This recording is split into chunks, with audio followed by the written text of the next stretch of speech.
Let's go to Joshua Alexander, young man from your way, kicked out of school for standing up for the rights of girls to have their own private spaces in schools. And he is routinely harassed by authorities. And so he decided to come to Calgary anyway. It's Calgary is what, despite the freedom-mindedness of the people who live there, the government is quite authoritarian, at least the municipal government. They've placed anti-harassment law, which prevents anti-drag protests near government-funded facilities, which, I mean, if you can't protest the government, what can you protest? Especially how the government is allocating the use of government facilities that you paid for. So anyways, Josh Alexander, young man, is in Calgary, and I see out of the corner of my eye, he was taken away in handcuffs by Calgary's finest. Let's take a look at this.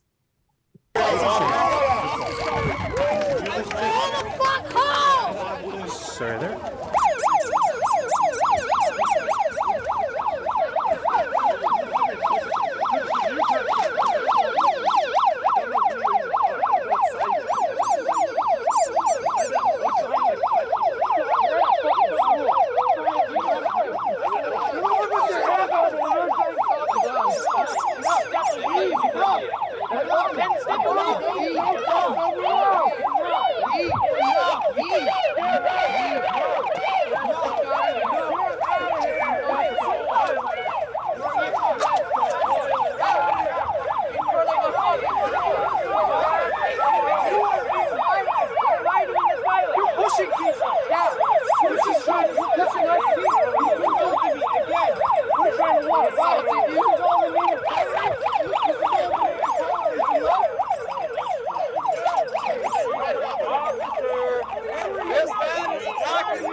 Why are you holding it on me? I've done nothing to you. Get out of my way.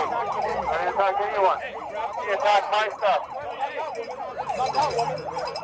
I'm not talking about the girl that you grabbed the car from.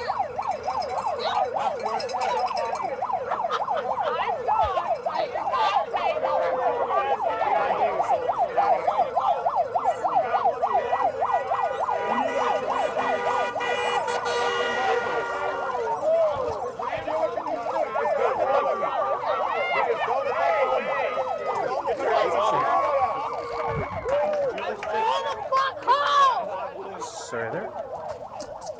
There's free Bibles back there for you guys. And they're arresting him. You police, you should be arresting Antifa. They're the ones that attacked him. What are you cowards doing arresting this guy? Josh, do you have anything to say about this? Say it, just say it. Hey guys, Jesus saves, he loves you. Go get a Bible, I've got Bibles for you. Sheila, my blood is boiling. What did we see in that video? We saw Josh Alexander assaulted. We saw him encircled by these Antifa thugs, who, by the way, get away with murder by draping themselves in the trans flag. Again, that's like Superman's cloak of invulnerability. We dare not do anything anti-trans or perceived to be anti-trans. We see his movements being impeded because he can't get to where he wants to go. He's not throwing haymakers, and he gets arrested. He gets handcuffed by that jabroni in the cowboy hat. You know, Sheila, we try to back the blue here. We really do. I mean, without police, there's anarchy. And we all know how horrible the Montreal Police Service is, worst police force in Canada. But I'm telling you something, the Calgary force, it's becoming a photo finish in terms of who is the worst. And I know this is breaking news. It just happened minutes ago. Do we have any idea why he was ostensibly arrested and handcuffed? Or is there a new law that was enacted overnight that it is illegal for someone to be a victim of physical violence because that was his only crime? Yeah, there's an Antifa mob on the front lawn of a high school in Calgary. And kid there to counter the Antifa mob is the one that gets taken away in handcuffs. We saw him get shoved there. I also saw the police standing right off to the side as he got shoved. And then they go in to extract him, not for his own safety. If they had said, Josh, you got to get out of here, you're going to get beaten up. Okay, fine. But that's not what happened there. He was taken away in handcuffs. And I'm curious why. I don't know. I saw that we had our Sydney Fizzard there. We had Kian Simone, I saw.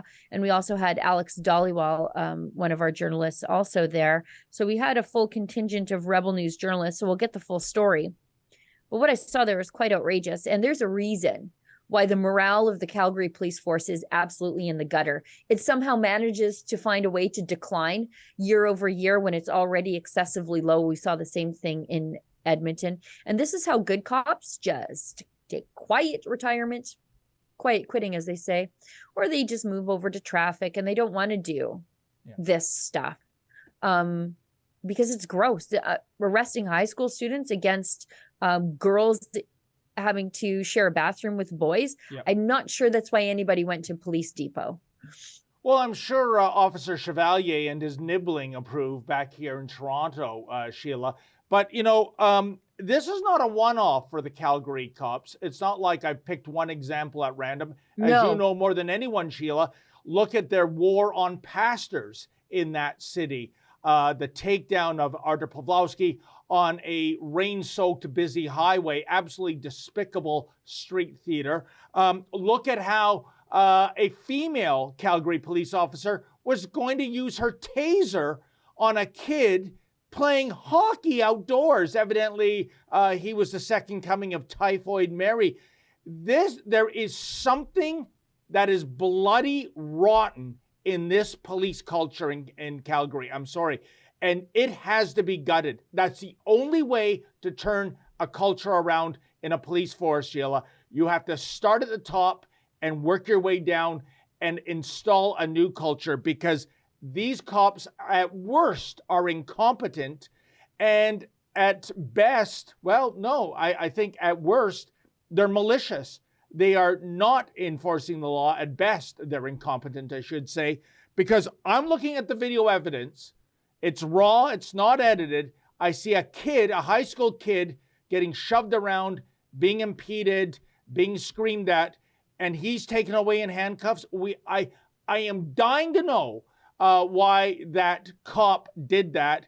And please don't give me this spiel, we arrested him for his own protection. No. You don't bend the knees to the bullies, because that's what's happening right now, especially when you see members of the transgender community who self-identify as violent thugs. Ask Billboard Chris about that. And law enforcement does nothing, or they even get a good giggle out of it. This is a disgrace. Yeah, like I'll even agree with a cop who said, like, look, if they said, look, there's one of him, 20 of them, we take the path of least resistance when we are maintaining public safety. And so we extracted him from that situation for his own safety, because he was going to get hurt. It's easier to take one boy away than send along 20 Antifa cat moms and dads in another direction. Fine. But that's not what happened. He was taken away in handcuffs and arrested. So something else happened there. Maybe we didn't see it. I don't know. But I did see him get shoved, the cops watch, and then not do anything about it. And that's a real problem. I think the worst example of egregious policing is the cop that argued with Tim Stevens over Bible scriptures as they were arresting him in front of his sobbing children. That one, I think, is the worst. I don't know why it just sits so wrong and it stings so wrong for me. And I know it's not all cops. I know. I have cops in my family. And I know when we're in Calgary, when we're working on the streets in Calgary and Edmonton too, we get cops who are like, yeah, keep it up, guys. You're awesome. And that's why I dislike the bad cops so much, is because they trade on the reputations and the trust built by those good cops 100%. Who care about civil liberties. That's why I dislike those bad cops so much. Indeed. I think the biggest critics of bad cops they're not members of the general public. They're not journalists. They are the good cops, because it tarnishes them, and it's so unfair. That's a clip from something we call Rebel News Daily. It's our daily live stream hosted by my friend David Menzies, but the show also includes a rotating cast of hosts and special guests, including me. It's a great way for us to talk about the news of the day as the news is happening in an unscripted fashion, and it's an awesome way for you to interact with us as well. We stream every weekday, 1 p.m. Eastern, 11 a.m. Mountain, wherever you find Rebel News. See you there.